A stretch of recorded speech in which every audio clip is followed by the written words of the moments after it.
Student welcome to my YouTube channel Anil 108 और Facebook page है target academy Khurja में आपका स्वागत है। बेटा ये मूल विधि की छठी वीडियो है। इससे पहले हम 5 वीडियो अपलोड कर चुके हैं, तो आपको सारी वीडियो प्लेलिस्ट में मिल जाएंगी बेटा। पर ये मूल विधि का महिलाओं, बच्चे और अनुसूचित जातियों के सदस्यों से संबंधित जितने भी कानून के प्रावधान हैं उनसे रिलेटेड है। ठीक है, तो बेटा ये भी मूल विधि में ही आता है। ठीक है, हम ज़्यादा समय नहीं लेते हो, पहले वीडियो की ओर चलते हैं।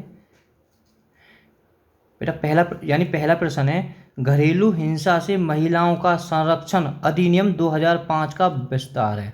तो बेटा कहाँ विस्तार? ये संपूर्ण भारत पर। तो आपको ये पता होना चाहिए ये घरेलू हिंसा से महिलाओं का संरक्षण अधिनियम कब पारित हुआ था? 2005 में। तो इससे बेटा फैक्ट भी थोड़ा जान लेते हैं। देखो बेटा, हर फैक्ट तुम्हें मालूम होने चाहिए कि पूछा हुआ प्रश्न है 2011 में, तो यहाँ से भी बन सकता है। देखो ये ऐसे बन सकता है, जो घरेलू हिंसा है तो ये अधिनियम कब पारित हुआ था? 2005 में। और भारत में ये कब लागू हुआ था? देखो बड़े ध्यान से रखना, यह भारत में 26 अक्टूबर 2006 से लागू हुआ था। और यहाँ से बेटा देखो, जब ये पारित हुआ था बेटा कि जम्मू कश्मीर में नहीं लागू हुआ था। ठीक है, जम्मू कश्मीर को छोड़कर अगर ये इस टाइप से प्रश्न बनेगा, घरेलू हिंसा महिलाओं का संरक्षण अधिनियम पूछा जाए तो कब पारित हुआ था? अधिनियम पारित बेटा 2000 में हुआ था। और यह भारत में कब लागू हुआ? तो अगर पूछे भारत में कब लागू हुआ, 26 अक्टूबर सन भी याद करना, 2006 से लागू हुआ। और बेटा यहाँ ऐसे बनेगा पूरे भारत में कब लागू हुआ, तो पूरे भारत की बात आवे तो बेटा 31 अक्टूबर 2019 को। ठीक है, जब ऐसा आएगी, जब 26 अक्टूबर को लागू हुआ तो जम्मू कश्मीर भारत का मतलब हिस्सा आता, तो बेटा कि 370 के तहत आता था। ठीक है, आप इतना जानते होगे। तो प्रश्न नंबर दूसरे की ओर चलते हैं। देखो मैं कह रहा आ गया प्रश्न, घरेलू हिंसा महिला सुरक्षा कानून कब लागू हुआ? देखो कब लागू हुआ, तो 2006 में। अगर कब पारित हुआ ये अधिनियम? 2005 में। कहा घरेलू महिला हिंसा। और बेटा पूरे भारत में, तो आप याद 31 अक्टूबर 2019। ठीक है, 31 अक्टूबर 2019। थोड़ा इन फैक्ट को याद करना बेटा। वैसे मैंने आज ये पढ़ा दिए थे यहाँ कोचिंग में सब बच्चों को। ठीक है, मैं तो सिर्फ आपकी प्रैक्टिस करा रहा हूँ, तो आप जितनी ज़्यादा प्रैक्टिस करेंगे तो बेटा तुम्हें इतना ही फ़ायदा मिलेगा। और जब तक स्टूडेंट लाइफ है तो कुछ नहीं करनी, सिर्फ प्रैक्टिस करनी, प्रैक्टिस करनी। और सफलता का कोई दूसरा राज ही नहीं है। जो सोचा वो कल से पढ़ूंगा, परसों से पढ़ूंगा, परले दिन से पढ़ूंगा, वो कभी जीवन में पढ़ेगा ही ना। यह भी बात है मेरी, नोट कर लेना। कौन सा आचरण घरेलू हिंसा को गठित करता है? कौन सा आचरण घरेलू हिंसा को गठित करता है?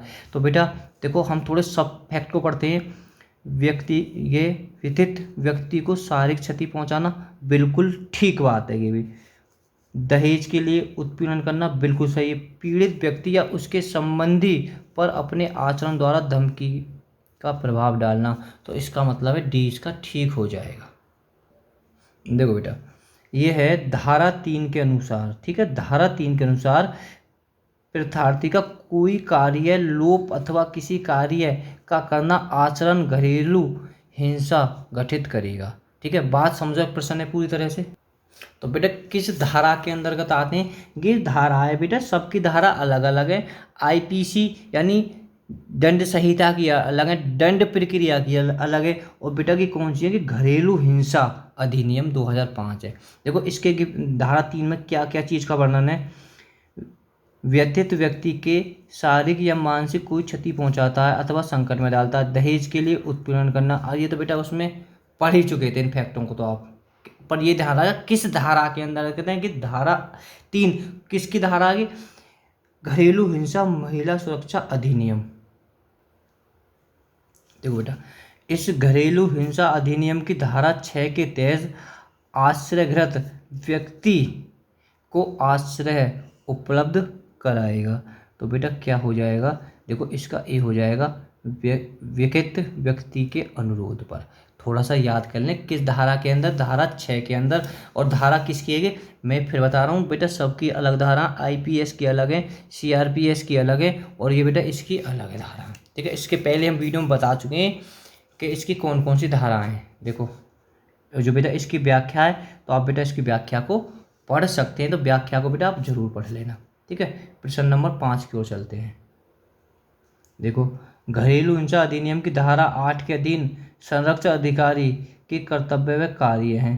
तो बेटा कार्य का मजिस्ट्रेट के कार्यों से सहायता करना, ठीक है। पीड़िता के लिए निःशुल्क विधिक सहायता को सुनिश्चित करना, बिल्कुल ठीक है। पीड़ित के संरक्षण के लिए मजिस्ट्रेट को आवेदन करना, तो बेटा उपयुक्त सही, तो इसका ये डी ठीक हो जाएगा, ठीक है। तो ये किस धारा के अंतर्गत आता? धारा 8 के अंतर्गत आता है बेटा। बहुत ही देखो प्रश्न नंबर 6, कोई मजिस्ट्रेट घरेलू हिंसा के मामले के संबंध में प्रत्यार्थी को दंडनीय अनुतोष सदाय करने हेतु कौन सा आदर्श पारित करता है, ठीक है। तो बेटा कौन सा आदर्श पारित करता है? उपजन को हानि, सही है। चिकित्सा व्यय यह भी करता है बेटा। पीड़ित के साथ यदि कोई संतान न हो और उसके लिए भरण पोषण, तो बेटा ये डी, तो 1 2 3 तीनों ठीक है। और ये फैक्ट भी लगेगा कि किस धारा के अंतर्गत आता है? घरेलू हिंसा की धारा 20 के अंतर्गत आता है। उपजनों की हानि, चिकित्सा व्यय पीड़ितों के साथ, ठीक है। तो हम बेटा भरण पोषण हेतु राशि का एक मुक्त अथवा मासिक आधार पर देने का आदेश दिया जा सकता है।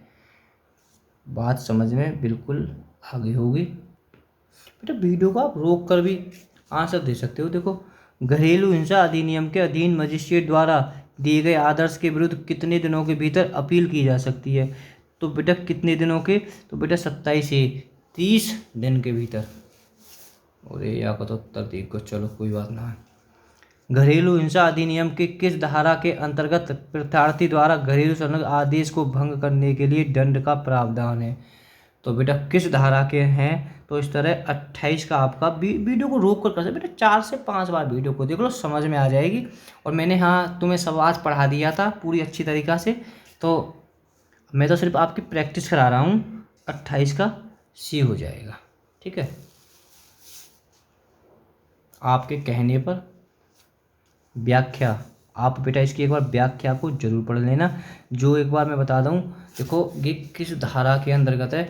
घरेलू हिंसा अधिनियम किस धारा के अंतर्गत है? तो बेटा ये धारा 31 के अनुसार, ठीक है। इसमें कितने 2000 का जुर्माना या अधिक दंडित किया जाएगा?